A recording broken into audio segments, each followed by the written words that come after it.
एक वक्त का किस्सा है। लोकाटपुर गांव में एक फैमिली रहती थी जिसमें मीठा और बिट्टू नाम के दो भाई अपनी अपनी बीवी और बाप के साथ रहते थे। मीठा और उसकी बीवी नसीबो बहुत तेज थे, जबकि बिट्टू और उसकी बीवी छम्मो बहुत शरीफ थे। उनके बाप ने दोनों को अलग अलग घर बना कर दिया था ताकि उन दोनों की लड़ाई ना हो। एक दिन मीठा और उसकी बीवी अपने कमरे में बैठे होते हैं। अरे नसीबो, एक कप चाय का तो बना दे, सुबह से नाश्ता तक नहीं किया मैंने, और 2-4 डबल रोटी के पीस भी ले आ। सुन ले मीठे, सुन ले, पता नहीं तेरे बाप ने मैदे में कौन सा गंदेटर फिट करवाया है। हर 5 मिनट बाद इसे भूख लग जाबे, ताले लगवा दे इसके बाथरूम में, ना ये बाथरूम में जाबे गला इसका पेट खाली हो बेगाना से भूख लग बेगी। सोच तो मैं भी यही रहा हूँ। अब मेरे पास हराम की कमाई तो है नहीं जो इन्हें हर वक्त खाना खिलाता रहूं। मैं भी जाकर इनसे बात करता हूँ। जा मीठे, मार दे इसके पेट में सुई के निकल जाबे इसकी। फिर मीठा उनके पास आता है और उनको खरी खरी सुनाता है। बेटा, मैं क्या तुझ पर बोझ बन गया हूँ कि तू मुझे 2 वक्त की रोटी भी नहीं खिला सकता?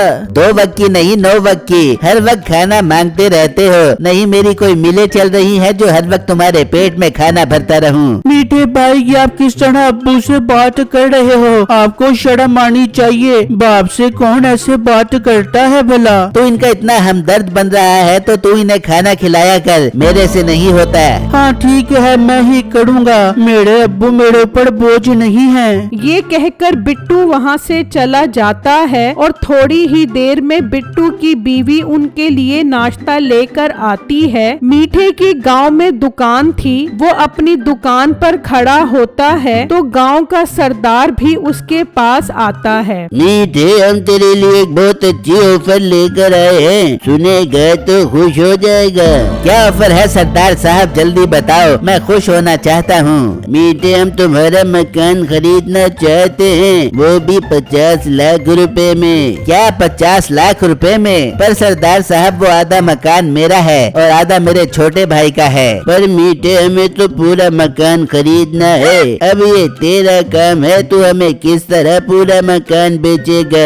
ठीक है सरदार साहब, मैं कोई न कोई हल निकाल कर बिट्टू को राजी करता हूँ और फिर पूरा घर आपको बेच दूंगा। फिर सरदार वहाँ से चला जाता है। यार, ये तो बहुत अच्छा मौका है अमीर बनने का। अब मुझे किसी भी तरह बिट्टू के हिस्से पर कब्जा करना पड़ेगा। मीठा ये बात घर आकर अपनी बीवी को बताता है। उसे भी ये सुनकर बहुत खुशी होती है। मीठे, मेरे पास एक बहुत अच्छा आइडिया है। मैं रात के अंधेरे में तेरे अब्बे के कमरे में जाऊंगी और उसके मुंह पे तकिया रख देबूंगी और उसके मरने से पहले तकिया हटा के वहाँ से भाग जाऊंगी। फिर हम शोर मचा देंगे कि बिट्टू ने अपने बाप को मारने की कोशिश की है। तेरा बाप उसे खुद ही घर से बाहर निकाल देगा और पूरा मकान हमारा हो जाएगा।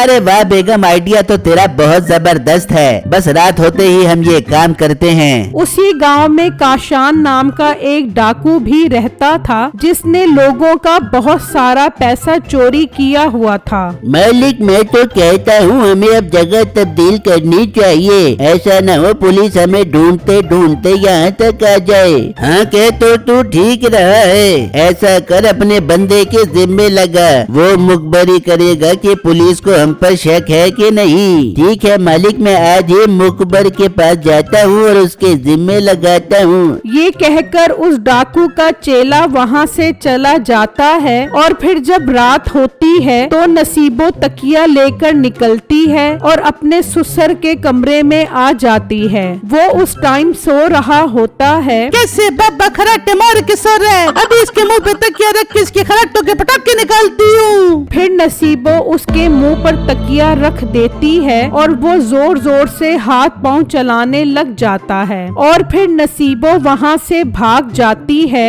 शोर की आवाज सुनकर बिट्टू भी वहाँ आ जाता है। क्या हुआ? ये अब्बू जान की कैसी आवाजें आ रही हैं? ज्यादा सियाना न बन। अब्बू जान के मुंह पर तकिया रखकर इन्हें मारना चाहता है। मैं तुझे नहीं छोड़ूंगा। मीठे भाई, झूठ मत बोलो। मैंने अब्बू जान के मुंह पर तकिया नहीं रखा। अब्बू जान, मैंने खुद देखा है, ये मोटा आपके मुंह पर तकिया रखकर आपको मारने की कोशिश कर रहा था। बेटू, मुझे तुझसे ये उम्मीद नहीं थी। तू तो एक वक्की रोटी देकर मेरी जान ही ले रहा है। अब्बू जान, मीठा भाई झूठ बोल रहा है, मैं ऐसा करने का सोच भी नहीं सकता। बकवास बंद कर अपनी। तू और तेरी बीवी अभी के अभी घर से निकल जाओ। मैं तुम्हारी एक मिनट के लिए भी शक्ल नहीं देखना चाहता। अब्बू जान, मुझ पर ये जुल्म मत करो, मैं कहाँ जाऊँगा? हमारी तरफ से कहीं भी जा। तूने मेरे बाप को मारने की कोशिश की है। तू अब एक मिनट भी यहाँ नहीं रुक सकता। तुम दोनों निकलो यहाँ से।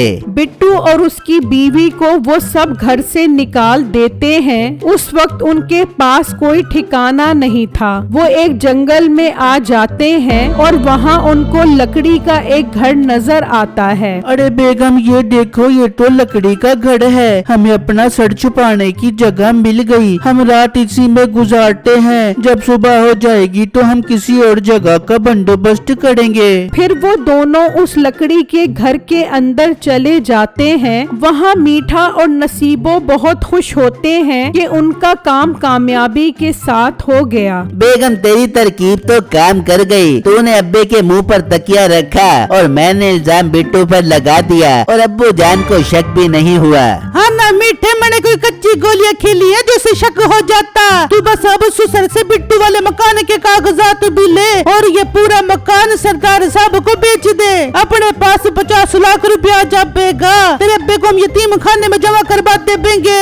हाँ ठीक है बेगम, मैं सुबह ही अब्बू से वो कागजात लेता हूँ। बिट्टू के बाप को सुनकर बहुत दुख होता है और वो वापस अपने कमरे में आकर लेट जाता है। ये मेरे से क्या गलती हो गई? बेटू बेकसूर था। मीठे ने मुझे मारने की कोशिश की और इल्जाम बिट्टू पर लगा दिया। मुझे अब मीठे को सबक सिखाना होगा। फिर जब दिन निकलता है तो मीठा अपने हिस्से के मकान के कागजात लेकर अपनी दुकान पर खड़ा हो जाता है और इतनी देर में सरदार भी वहाँ आ जाता है। हाँ मीठे, पूरे मकान का बंदोबस्त कर लिया है तूने? जी सरदार साहब, आप समझो पूरा मकान का बंदोबस्त हो गया है। ये मेरे हिस्से के कागजात हैं। अभी फिलहाल ये लेकर मुझे आधे पैसे दे दो और बाकी के पैसे आप मुझे कल दे देना। मैं आपको बेटू के हिस्से के कागजात भी दे दूंगा। वह मीठे, दिल ही खुश कर दिया तूने। चल ठीक है, ये कागजात दे मुझे।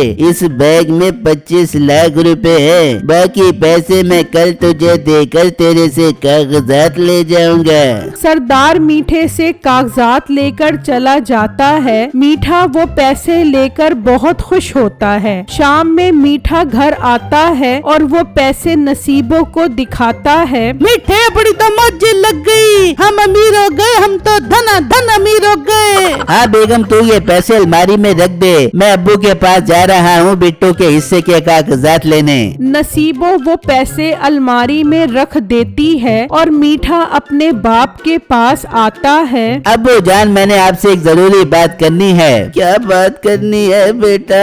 अब्बू जान, आप बिट्टू के मकान के कागजात मेरे पास रखवा दो। आप बूढ़े हो गए हो, ऐसा न हो कागजात यहाँ वहाँ हो जाएं। हाँ बेटा, बात तो तू ठीक कर रहा है। वो कागजात मेरे कमरे की अलमारी में हैं। जाकर निकाल ले और इन्हें संभाल कर रख दे। अब्बू जान, आप फिक्र ही मत करो। मैं उन्हें ऐसे संभाल के रखूंगा कि किसी का बाप भी उन्हें नहीं चुरा सकेगा। फिर मीठा वो कागजात भी निकाल लाता है और वो अपनी अलमारी में पैसों के साथ रख देता है। बेगम, कल सरदार साहब 25 लाख रुपए लेकर घर आएगा। इन्हें ये कागजात दे देंगे और सारे पैसे लेकर दूसरे गांव चले जाएंगे। वहाँ जंगल में बिट्टू अपनी बीवी को कहता है, बेगम, बहुत भूख लग रही है। मैं जंगल से फल फ्रूट तोड़ कर आता हूँ, वही खाकर गुजारा करते हैं। बिट्टू, आप अकेले मत जाए, मैं भी आपके साथ चलती हूँ। ठीक है बेगम, तुम भी चलो फिर।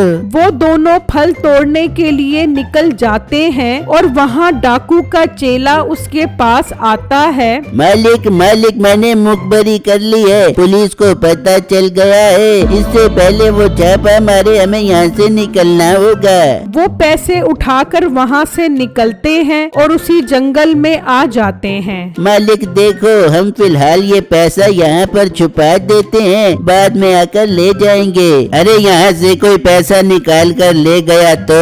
अरे मालिक ये जंगल है, यहाँ कोई इंसान क्या करने आएगा। ठीक है तू ये पैसे अंदर रख कर आ, फिर यहाँ से निकलते हैं। उसका चेला पैसे लेकर अंदर चला जाता है। वहाँ वो पैसे रखकर वो सब वहाँ से चले जाते हैं। कुछ देर बाद बिट्टू और उसकी बीवी भी वापस आ जाते हैं। वो वहाँ पैसे पड़े देखकर हैरान हो जाते हैं। अरे बेगम यहाँ तो बहुत सारे पैसे पड़े हैं, ये कौन रख गया है? अरे बिट्टू इस बात को छोड़ो, ये हमारे ही नसीब के लग रहे हैं, हम इन्हें अपने साथ ले जाते हैं। नहीं बेगम हम आज रात उनका इंतजार करेंगे, अगर पैसे कोई लेने नहीं आया तो फिर हम ये पैसे अपने साथ ले जाएंगे और गांव में एक अच्छा घर खरीदेंगे। ठीक है बिट्टू हम आज रात यहीं पर रुकते हैं। वो दोनों वहाँ पर इंतजार करने लग जाते हैं, यहाँ तक कि रात हो जाती है और वहाँ बिट्टू का बाप मीठे के कमरे में आता है और वहाँ से वो पैसे और कागजात उठाकर ले जाता है। वहाँ बिट्टू और उसकी बीवी भी इंतजार करते करते थक जाते हैं और उन पैसों को